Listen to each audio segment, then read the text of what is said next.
bordo. Déjate llevar por la compañía española con la que vuelan cada año más de 10 millones de pasajeros a más de 50 destinos en todo el mundo. Disfruta de la unión entre tecnología y confort que ofrecemos en nuestra renovada flota de aviones. Nos gustará verte pronto, muy pronto. Air Europa, cada detalle cuenta.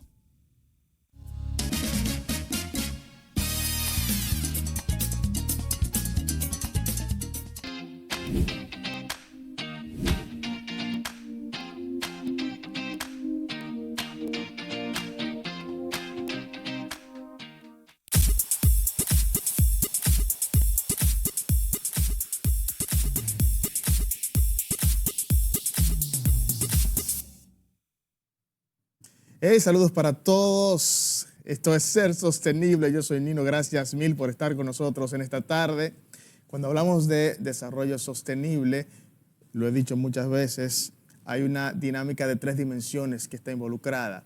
Una dimensión económica, una dimensión social y una dimensión ambiental. Por lo regular, se suele hacer un énfasis en la dimensión ambiental en el entendido de que todos y cada uno de los recursos que nosotros utilizamos para vivir los proporciona el planeta. Cuando hablamos de esa dimensión ambiental, hay una dinámica que implica la flora y la fauna, ¿no? La biodiversidad en sentido general. Es muy importante porque no solamente se trata del equilibrio de los ecosistemas, sino que también, hablándolo claramente, qué cosas come el ser humano. Come animales, come plantas. Es importante para la vida del ser humano que pueda haber un equilibrio en la biodiversidad. Recientemente en nuestro país hemos visto que ha habido una sequía que a su vez se ha traducido de alguna forma en incendios forestales. Para hablar sobre eso y ver cómo podemos nosotros como seres humanos, como individuos, gestionar la biodiversidad de la mejor manera, he traído aquí un científico que ha venido a darnos una cátedra. Él es Johanan Núñez, que está aquí a mi lado. Es biólogo de profesión, ¿no? ¿Cierto? Bienvenido, Johanan. Muchas gracias por recibirme. Gracias a ti por aceptar la invitación. Y le decía yo al público que la importancia, ¿no?, que implica la biodiversidad. Cuando hablamos de biodiversidad, estamos hablando de animales y plantas en sentido general, o tú me corriges. Implica tanto animales, plantas, bacterias, hongos. Hay cosas que no son ni animal ni planta que también tienen un rol muy importante que cumplir en el medio ambiente. ¿Las bacterias no son animales? No, pero sí son seres vivos. Y por ejemplo, muchas bacterias ayudan a regular la cantidad de oxígeno que nosotros respiramos. ¿Qué? La gente piensa que la mayoría del oxígeno que nosotros respiramos viene de los árboles. De los árboles. Pero no es así. Hay un tipo de bacteria que se llaman cianobacterias, que son las que generan en el océano suficiente oxígeno para que todos los seres ya vertebrados como nosotros podamos respirar. Entonces nosotros estamos preocupados por los árboles porque sabemos que proporcionan oxígeno, pero nadie piensa en las bacterias. Bueno, no es algo que se haga mucho énfasis desde el punto de vista del currículum, no. Nadie habla de eso, de la importancia de las bacterias. Nosotros tenemos aquí que sentar un precedente y darle la importancia que tienen a las bacterias, ¿cierto? Sí. Y hay, por ejemplo, muchas algas también que son microscópicas, que cuando se salen de control tenemos problemas en nuestro manejo de costa, como el caso del sargazo. Nadie piensa en eso hasta que eso es un problema. Hasta que se convierte en un problema. Exactamente. Entonces, tú como experto de la biodiversidad, ¿cuáles son los problemas más relevantes que tú identificas, así a grosso modo, en el marco de lo que es el desequilibrio que pudiera haber aquí en la República Dominicana?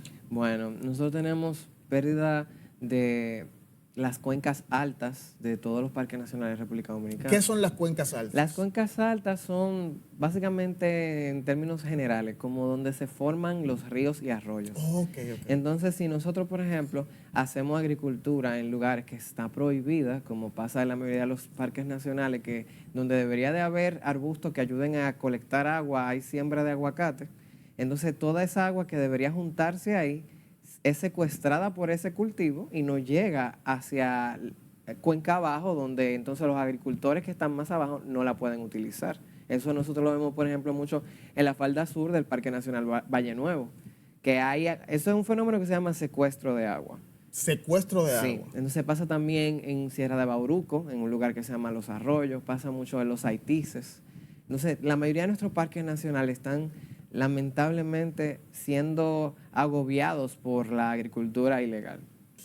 Y ahí radica la importancia también de que nuestras autoridades tomen cartas en ese asunto, ¿cierto? Sí. O sea, es un llamado, o están llamadas las autoridades, el gobierno, el Estado, a evitar que ese tipo de cosas ocurra. Eso sí. O sea, hay una ley ambiental, ¿cierto? La ley 202-04 es la ley general de áreas protegidas, la ley sectorial de áreas protegidas, y es la que establece el marco para que se supone que se alojen fondos para proteger esas áreas.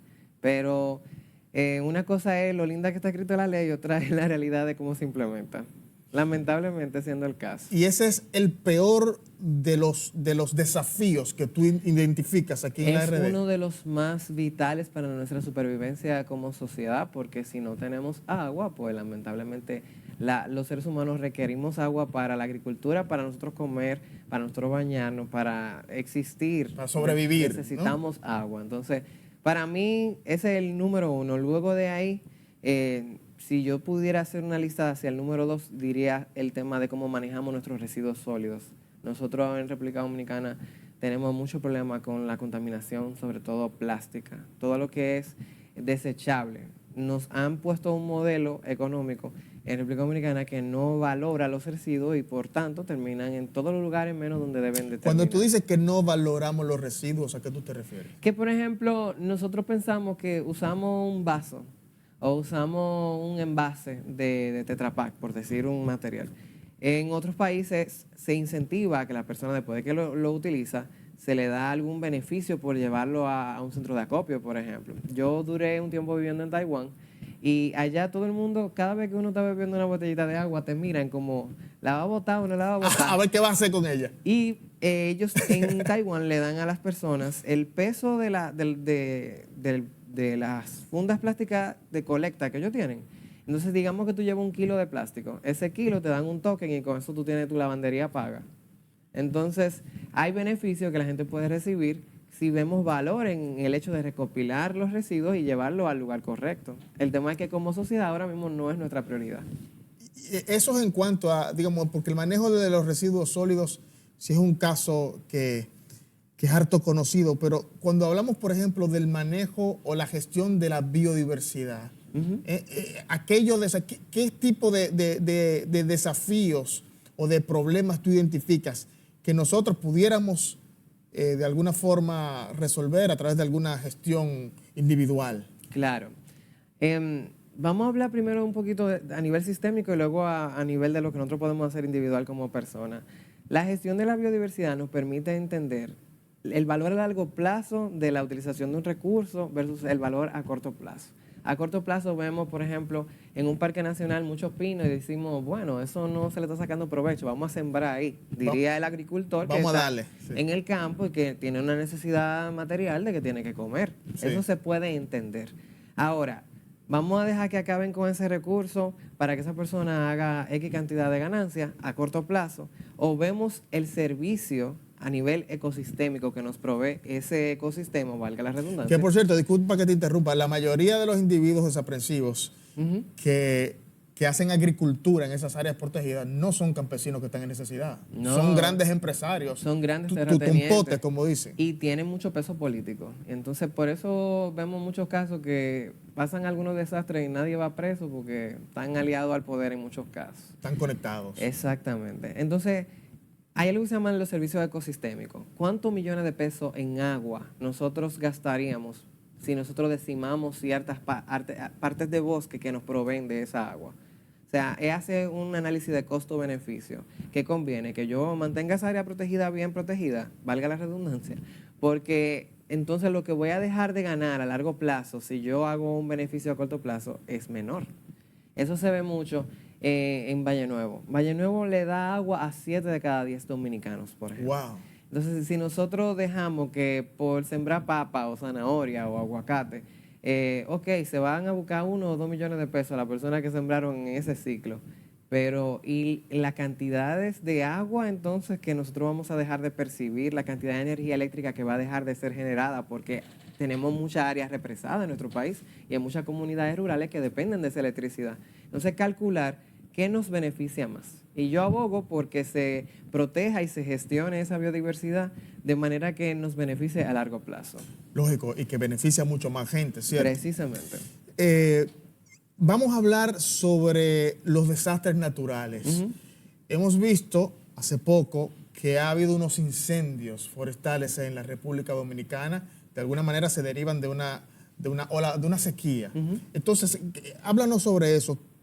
¿Cómo se ha producido eso y cómo podemos evitarlo? Bueno, se han producido precisamente porque estamos en un periodo saliendo de un niño. El niño es un fenómeno climático que oscila, se llama fenómeno de oscilación del sur. Tiene una fase fría y una fase cálida. La fase cálida es el niño, es porque una franja dentro del Océano Pacífico se calienta alrededor del Ecuador y eso cambia los patrones de distribución de calor en el planeta. Y la fase fría es cuando es al revés, que la niña, entonces esa franja del océano está más fría de lo que debe estar y no se distribuye el calor alrededor del planeta. Cuando nosotros estamos en un niño de este lado del Atlántico, nosotros no recibimos suficiente precipitación. Entonces, ¿qué nosotros deberíamos de estar haciendo? Deberíamos de estar enfocándonos que conforme el cambio climático va avanzando, cada vez los efectos de la sequía o de los fenómenos atmosféricos va a ser más severo. No es que van a desaparecer por un momento, sino que cuando haya, por ejemplo, sequía va a ser más intensa, cuando venga un ciclón va a ser más intenso. Y nosotros deberíamos de estar tomando las medidas del lugar para cuidar las cuencas altas, porque cuando nosotros deforestamos y, por ejemplo, viene un ciclón, las cuencas altas son las partes donde nacen los ríos. Exactamente. Y viene un ciclón y no hay suficiente vegetación. Esa vegetación ayuda a absorber el impacto de esos fenómenos. Sin embargo, cuando no hay nada que aguante como ese impacto, entonces lo que hace es que se erosiona la tierra eso se llama inundaciones. También hay derrumbe porque no hay nada que pueda ayudar a compensar todo el agua que se recibe. Entonces, en el caso contrario, que es la sequía, ahora mismo estamos pasando por un periodo que si tuviéramos mayor nivel de vegetación, el sol no le diera de lleno y desnudo sobre esa capa de suelo. Eso aumenta el nivel de temperatura media en esas zonas, hace más calor. La hojarasca, que es como toda la hojita que cae en el suelo, la hoja seca, se secan porque no hay ninguna sombra que las proteja. Y si esa humedad a nivel del suelo se pierde, es más fácil que cualquier chispita haga que ocurra un incendio. Entonces una cosa está ligada a la otra. Si nosotros no protegemos nuestros bosques, nuestras áreas protegidas, entonces vamos a ver reflejado un mayor nivel de incidentes en el caso de incendios forestales, en el caso de pérdida de estas pequeñas cuencas de arroyo que alimentan entonces a ríos mayores y el nivel de todos esos ríos va a ir bajando. Entonces, es un fenómeno complejo, pero lo que tenemos que entender claro es si no protegemos la biodiversidad mientras podamos hacerlo, y tenemos esa amenaza que es a nivel mundial, que es el cambio climático, vamos a tener efectos más severos, tanto a nivel de sequía como en el caso contrario, cuando haya otro fenómeno como las inundaciones en el caso de los ciclones. Bueno, pues ahí está, el mensaje está mucho más que claro. Ya lamentablemente hemos llegado al final del segmento. Le agradecemos infinitamente a Johanan Núñez por estar con nosotros. Vamos a darle tu conocida y reconocida cuenta de Instagram, porque la verdad es que Johanan es una celebridad nacional por los consejos atinados que da a través de sus redes sociales. ¿Cuál es tu Me usuario? pueden encontrar en Instagram como Johan Nature. Johan Eso es Nature. Y y una sola N, por favor. Vamos a decirlo un poco más platanado. Johanature, ¿cierto? Johanature se escribe en español, exacto. Johanature. Bueno, sí, porque tú sabes que... Claro. Así que ustedes, gracias de nuevo a Johanan por estar con nosotros y a ustedes, gracias también por la gentileza de su atención. Estaremos juntos de nuevo la próxima semana en otra entrega de este Ser Sostenible. Adiós.